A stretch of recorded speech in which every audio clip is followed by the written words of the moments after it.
Welcome to the viewers of Hoops Dynasty. Today we will return to the NBA, and focus on a small guard who is dubbed the greatest shooter in NBA history. Babyface, Stephen Curry. If we're talking about shooting guards, the greatest scoring guard, then you're referring to Michael Jeffrey Jordan. On the other hand, if you're talking about point guards, the greatest playmaker, you're probably thinking of Magic Johnson. Where does Stephen Curry fit into this list? Is this guy a pure point guard, or is he actually a shooting guard with the small stature of a typical guard? The answer is neither. Why is that? Simply because since Stephen Curry stepped into the NBA, the young man from Ohio has completely changed the league, rendering all the definitions we once knew about basketball obsolete.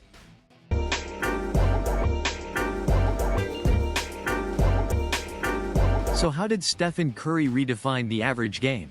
How did he make the three-point shot an essential weapon in the NBA?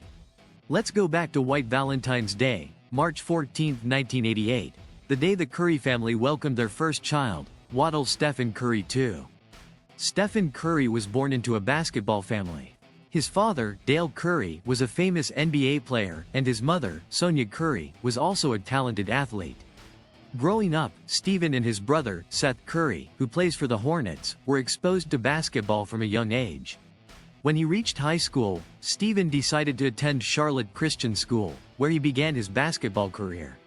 Despite always being one of the smallest players compared to his peers, Stephen quickly stood out due to his shooting and ball handling skills. Then, he decided to choose a division school as his destination in the journey to becoming a professional basketball player. Before Curry played his first game for the Wildcats, head coach Bob McKillop personally praised him at a division alumni event, saying, "Just wait until you meet Stephen Curry, he has something very special." In his first game for Davidson against Eastern Michigan, Curry scored only 15 points but had 13 turnovers. However, thanks to the trust of his coach and teammates, as well as Stephen's strong belief in himself, he bounced back in the next game against Michigan, scoring 32 points, dishing out 4 assists, and grabbing 9 rebounds. Curry finished the season with an average of 21.5 points per game, ranking second nationally among freshmen, just behind Texas's Kevin Durant. Curry's presence helped the Wildcats average 29.5 wins and secure the Southern Conference title. In his 3 years playing here, Stephen had outstanding performances, especially in the 2008 season when he led his school team to the Elite Eight of the NCAA tournament. In his final season at Davidson, Curry averaged 28.6 points, 5.6 assists, and 2.5 steals, becoming the leading scorer in the NCAA and earning a spot on the All-American first team. After that successful season, Curry decided not to participate in his senior year at Davidson and chose to enter the NBA draft, where he was selected by the Golden State Warriors with the 7th overall pick in 2009. If you look back now, you might wonder how a player like Stephen Curry, who even led the NCAA in scoring, could fall to the 7th position in that draft, alongside players like Blake Griffin, James Harden, Hashem Thabit, Tyreke Evans, Ricky Rubio, and Johnny Flynn. Let's listen to the evaluations of Stephen Curry's abilities in the reports from analysts before that NBA draft. Stephen's agility and physicality were considered below average. He wasn't a strong scorer within 3 seconds of the basket. Steph needed to significantly improve his ball handling skills. He would face difficulties matching up against more physically strong opponents. Steph would need to learn how to become a traditional point guard to be able to play in the NBA. It would be very challenging to achieve success in the harsh environment of the NBA. You couldn't expect Steph to become a star capable of leading a team. If we look back at this report now, we probably wouldn't agree with any of the points that those analysts made. However, some of it was accurate. In his early seasons, Curry faced many challenges, particularly with ankle injuries. During that time, the Golden State Warriors had another star at the point guard position, Monte Ellis. Fans at that time always supported Ellis, who had established a strong position on the team, while Curry had just entered the NBA and was continuously dealing with injuries. Monte Ellis remained the primary ball handler with impressive scoring ability. He averaged 23.9 points over the 3 seasons he played alongside Curry, while Stephen Curry's average was only 16.9. That was clearly a significant disparity, but the Golden State Warriors put their faith in Steph. In 2012, the Warriors surprised the entire NBA by letting their best player go. Monte Ellis, along with Cram Brown, aka AKU Dog, was traded to the Milwaukee Bucks, while Andrew Bogut and Steven Jackson arrived at the Golden State Warriors in the opposite direction. This trade created a wave of anger among the fans of the Golden Gate team, as they thought this move was foolish. However, in the very next season, Steph proved the Warriors' management right for believing in him.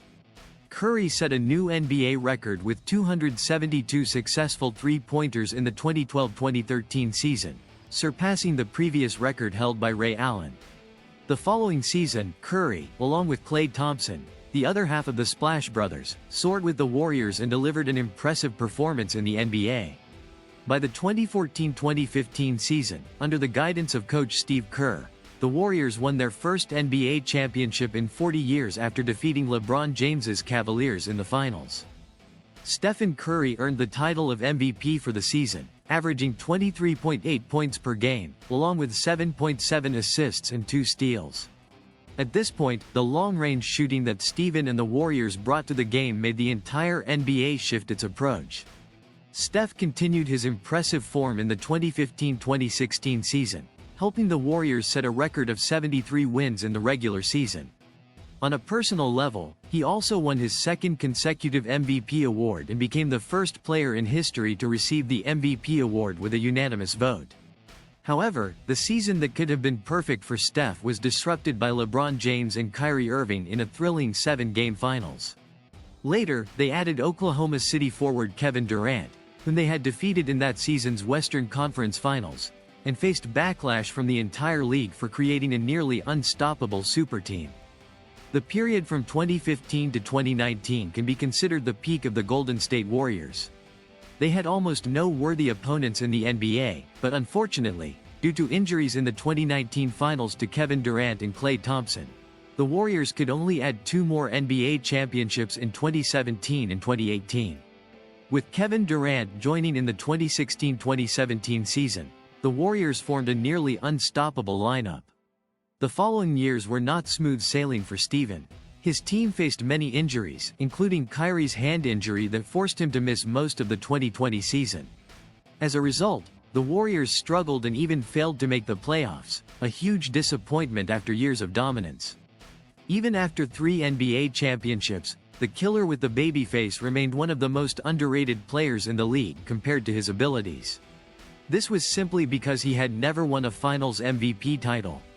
Many prominent reporters at that time directly criticized Steph, saying he could not become the best player on a championship team, claiming that Kyrie needed Kevin Durant, but Steph was nobody special.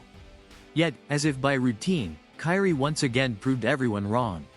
Entering the season with low expectations, even ESPN's First Take dedicated over 10 minutes to a segment where experts criticized the player's confidence and the Warriors' prospects. They said he would never be able to reign in the NBA again. They claimed he was past his prime. Yet Kyrie and the Golden State Warriors took NBA fans through one surprise after another. They revitalized forward Andrew Wiggins, who had once been a disappointment for the Timberwolves, and created a new young star in Jordan Poole, who could step up whenever needed. With a familiar core, Stephen Curry rose to the throne of the NBA once again alongside Kerr, Thompson, and Green. It wasn't the first time Stephen Curry had ascended to the top, nor would it likely be the last, but on the day he earned his 4th championship ring, we saw the killer with the baby face in tears. "We've been through so much. This is the hardest Larry O'Brien trophy I've ever won," Steph said after the game. The Finals MVP award for Steph is a recognition, a strong affirmation from Stephen Curry to those who have always underestimated his talent. Indeed, Steven is a great three-point shooter, an outstanding player, but above all, he is a young man with a resilient spirit and a strong belief in himself. Perhaps this is what has forever changed the landscape of professional basketball in the NBA. Now, at the age of 36, many once again question the greatness and ability of the chef to rise to the top. However, believe me when I say that if anyone can leave the world in awe with their abilities, it would be Stephen Curry.